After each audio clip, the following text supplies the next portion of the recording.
Mikato Hoji. Tunarejea tena leo na kuja na sample ya nguo za watu wanene au kwa lugha Kiingereza tunapenda kuita loose dress.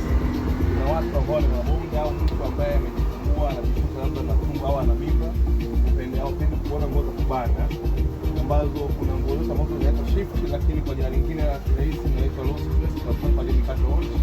Kwa rangi ina zote na saizi ina zote na zinategemeana. Na tunapenda kuonyesha baadhi ya nguo baadhi ambazo tunasafiri. Kumbuka nguo zipo ni nyingi tofauti na ambazo tunafanyaje. Tunaenda kuonyesha. Yes. Sawa. Yes.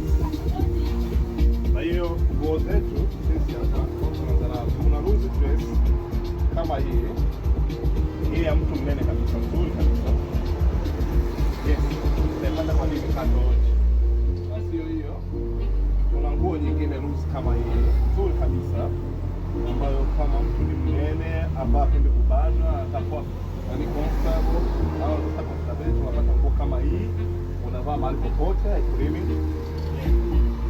Na sio hiyo tu, ndugu wateja, na nguo kama hii ni miongoni mwa nguo nzuri kabisa ambazo kupata kwa bei nzuri sana na utajutia pia kubana kwa Mikato Hoji.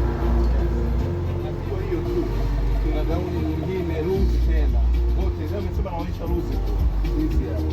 Na yenyewe loose moja nzuri sana. Inapatikana kwa Mikato Hoji dukani. Yes, pia kusahau. Kuna loose design kama hii. Hiyo utapata kwa Mikato Hoji. Hiyo sawa. Yes, tunapomaanisha mtumba grade 1 hatufanyi kwa vitendo. Hatufanyi maneno, ni vitendo. Umeona nguo kama hii. Yes. Usije kajiuliza mbona muda mwingine nimesafia kawaida. Ni flat kwa masaa kama hii.